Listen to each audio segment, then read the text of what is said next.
Hello, listeners. Today is Wednesday, November 6th. Welcome to Behind the Numbers, Reimagining Retail, an EMARKETER podcast.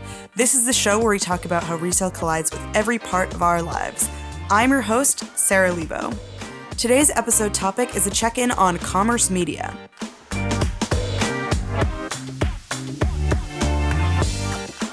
Before we check in, let's check in with our guests. Joining me for today's episode, we have two of our analysts. First up is Sarah Marzano. Hey, Sarah.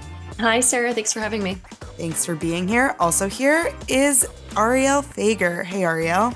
Hi, I'm ecstatic to be here. Do you use a thesaurus every time you come on to decide what you'll say next? No, it's that one was off the top of the head. Wow, brilliant. Off the dome. Okay, let's see what else you have to say off the dome as we jump into our topic. Okay, topic today, commerce media, which I feel like has expanded even since we last talked about it in July or maybe June. Let's start up with a recap for those of us who have forgotten. So Sarah, I want you to tell me what commerce media is and how it differs from retail media. Sure. So I think if everyone, including our audience, will bear with me, when we look to define commerce media, I think it can help by sort of grounding us in the definition of retail media and going from there. So when we talk about retail media, we're describing the practice of retailers selling ad inventory that leverages that retailer's first-party purchase data for ad targeting. Retail media advertising can appear on retailers' owned and operated digital properties. So think their website or their app. It increasingly can appear in their physical stores, or it can appear off-site. So think advertising that appears across the open web, but again, uses that retailer's first-party data to target who sees those advertisements. And this is an ad channel that we watch really closely here at eMarketer. It's really taken off. We're forecasting spend on retail media advertising to come in north of $54 billion this year. And it's on its way to be nearly $130 billion as an ad channel by 2028. Now, when we talk about commerce media, we're sort of broadly describing the practice of advertising that leverages first-party purchase-based data powered by any company who owns that data and the relationship with the consumer, but whose core business is not media. So all of retail media is commerce media, but not all of commerce media is retail media.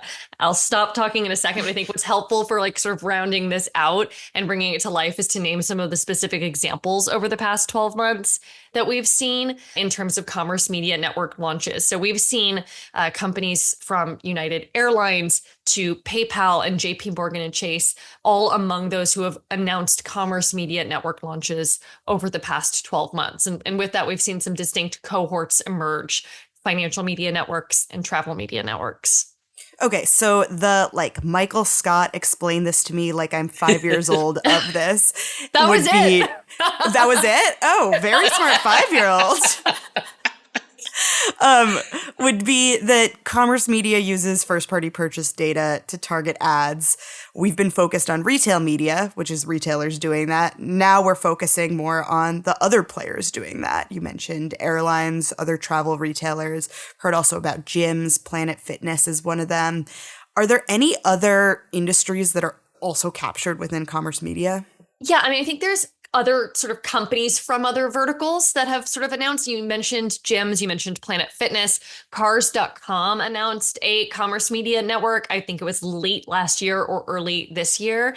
The other cohort I want to mention is sort of commerce intermediaries, companies like Uber and DoorDash and even Instacart, who sort of play across verticals and sit at this sort of appealing intersection between the consumer and the business that they're purchasing from, which is something that we're tracking quite closely as well. Yeah, it seems like really if you have a customer and you've access to their data and you have some kind of digital or physical property, that's pretty much all you need to start a commerce media network. So it's really exciting to see kind of how these are all popping up from, financial to travel to gyms. It seems like the sky's the limit. I love your cookbook to starting. Yes, the ingredients. Commerce media network. I love that. Okay, so let's zoom in on financial and travel media. Travel and financial media are both really small. Travel comes in a little bigger than financial media. Why is that? Yeah, I think something that is sort of worth mentioning about travel media advertising is that it's not new, right? We've seen a wave of innovations. We've seen a wave of new companies entering the space, but the online travel agencies and search aggregators, the TripAdvisors, the Expedias have been running advertising on their websites for quite some time. And if you think about it, there's an advantage there because these travel companies work a lot more like retailers, right, than financial services. So they have owned and operated digital properties that consumers see as purchase destinations. There's a fair amount of search activity that can be monetized. And there are effectively endemic advertisers that are working with these OTAs and travel aggregators looking to drive direct sales. So think hotels, car rental companies, and even airlines who are looking to cut through the noise with paid listings that bring them to the top of a consumer's consideration set. So travel is working off of a larger base when it comes to growing travel media network activity. And that really sets them apart from financial services. There are interesting sort of profiles that are emerging as you think about airline companies and ride-hailing apps entering the space. But it is just, again, worth mentioning that travel media advertising in general is not new. Yeah, I mean, some of them even work kind of like intermediaries, which is probably one of the reasons Uber is in talks to buy Expedia. Absolutely right. And I think that one is a super fascinating thing, especially when you think about the fragmentation of travel purchase journeys and the opportunity to knit those things together. Financial and travel media make up a really slim share of commerce media. Financial media will total $350 million in the US in ad spend this year. Travel will total $2 billion. For comparison, retail media will total $55 billion. So we're looking at a lot smaller numbers with travel and financial media than we are with retail. How much potential do these smaller industries have? Yeah, so I think it's hard to answer this question succinctly, which maybe is the trend of me speaking for this whole episode. But I think there is certainly quite a bit of potential, but it looks really different depending on what vertical you're talking about. And then there's a ton of variance even when you dig into those verticals. So if we think about financial media networks, which you mentioned is quite small currently, but we know is sort of set to grow at a really rapid clip. It's set to double between this year and next. Financial media networks have a ton of potential because they have a really big scale of data that captures consumer purchase activity. They're able to bring information about what consumers do across merchants, which is also an advantage that financial services companies have over their retail counterparts, right? Retailers have really deep knowledge about consumer behavior within their four walls that gets really granular. But financial media companies or financial services companies can tell you retailers a consumer is shopping at. The key challenge, I think, that's facing financial services as they look to get their media networks off the ground is the scale of traffic that they're able to bring to their owned and operated properties, and also the mindset that consumers are in. So if you think about someone who's opening up their banking app, what are they there to do? It's going to look really different than someone that's opening their Amazon or their Walmart app in terms of the purchase mindset they're going to be in and even their receptiveness to being advertised to. Yeah, I think networks like Klarna have kind of an advantage here because they've been building out kind of their own shopping experience within their app for a few years now. And so they've already got this kind of ecosystem where customers are going, they're looking for things. I think they've introduced a few kind of AR things where you can, take pictures of something in the real world and they'll link to it on their app. So I think that's a really good example of a financial services company kind of starting to change the behavior of consumers and really start putting them in the shopping mindset as they're, looking on their app. Yeah, and that was really intentional of Klarna. They tried to successfully, I think, transform their identity from purely a buy now, pay later player to a shopping platform, which I think brings me into this next thing I've been wondering, which is how our consumer behaviors on the whole are going to change as commerce media becomes a thing. And we can start by looking at financial media networks. Like, is Chase going to try and transform its identity from a banking, financial services platform to a platform on which I can also shop? I mean, I think it's probably going to be less of that, at least in the short term. And I think it's going to be more about very strategic rewards and promotion. I think it's going to be about partnerships. I think it's going to be about, again, trying to target customers with that data that they have with very, very specific actions in mind. Yeah, I think there's a delicate balance that needs to be achieved, right? When we think about the fact that these companies' core business offerings need to be sort of acknowledged, right? These companies need to be very careful not to alienate their consumers who are coming to them to accomplish something very specific, right? And I think that speaks to the challenge that we see in advertising, right, in general, right? How can you introduce advertising into an experience that doesn't feel disruptive or causes friction and frustration, but instead feels additive to the experience? And I think you've hit the nail on the head in terms of the challenge that is up against a company like Chase, who is going to be contending with the fact that their users aren't necessarily coming to their owned and operated properties to shop. So how do you create appeal by, inserting advertisements into this experience? Yeah. And I think that's something where travel media has an advantage in terms of seamlessness. First of all, when you travel, you're not expecting it to be a great experience all the time during the actual traveling. So ads aren't going to be really new to that experience. But something I have been noticing more of that's changing my behavior is Wi-Fi has been free more and more on flights. United has a deal with Starlink to deliver this. And I think the reason behind this is airlines have realized that they can boost revenues more off of you, a consumer, seeing ads on their flight through their media network than you paying a la carte for Wi-Fi. Yeah, I think the United and Starlink deal is something that I found to be very exciting. I think everyone who's ever flown on a plane can relate to the fact that while Wi-Fi is often available, it's certainly not guaranteed. I always feel like it's such a sort of shot in the dark in terms of like whether or not my Wi-Fi is going to work. And if an airline can effectively sort of transform that experience, or you can take that time that you have where you're sort of stuck in that seat and know that you're going to have Wi-Fi, that opens up a ton of doors for relevant advertising that can take advantage of this captive audience. Yeah. And as a consumer, I'm more than willing to sit through 30, 60 seconds of ads to get free Wi-Fi. I think it's just consumers are not going to really think twice about it. So I think it's just a great opportunity. I mean, on that flight, you're already sitting, so you might as well sit through some ads. I think that this is going to change flying a little. I don't know if it's for the better. In my opinion, it is. I think we will see more content deals on which airlines can serve ads. I think that we'll see more screens in Ubers and just more integration between ads and travel. Agreed.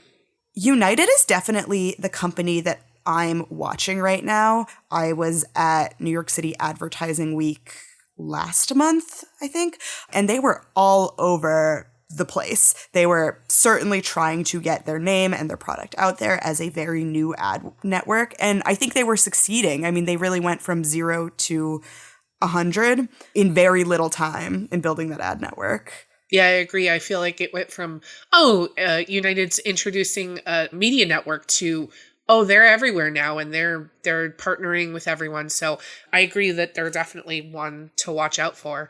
For me, I'm definitely keeping an eye on the intermediary space. I just saw DoorDash has started a partnership with Lyft, which I think is really interesting. DoorDash, kind of giving Lyft customers the, discounts on delivery and Lyft giving DoorDash customers discounts on rides.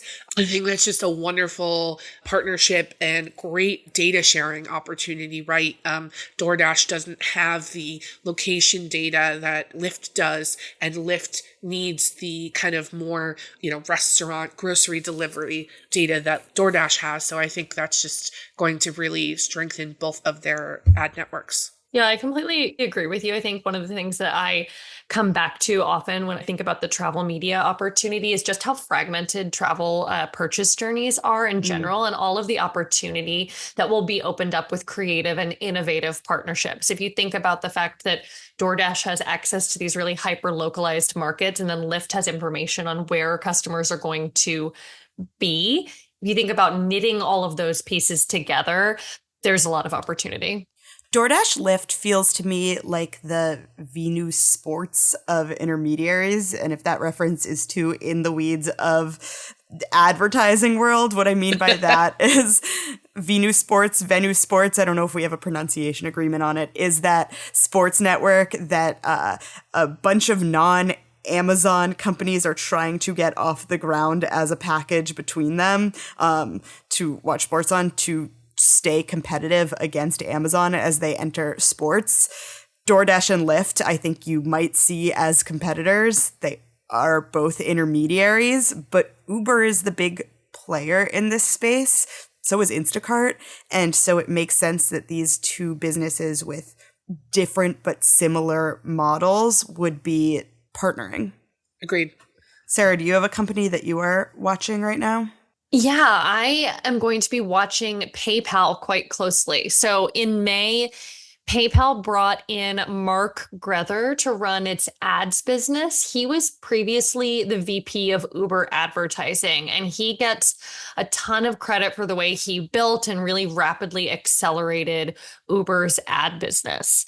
So PayPal announced the launch of their media network several months ago, but we've just started to see some announcements start trickling out that sort of outline what Mark's vision is going to be.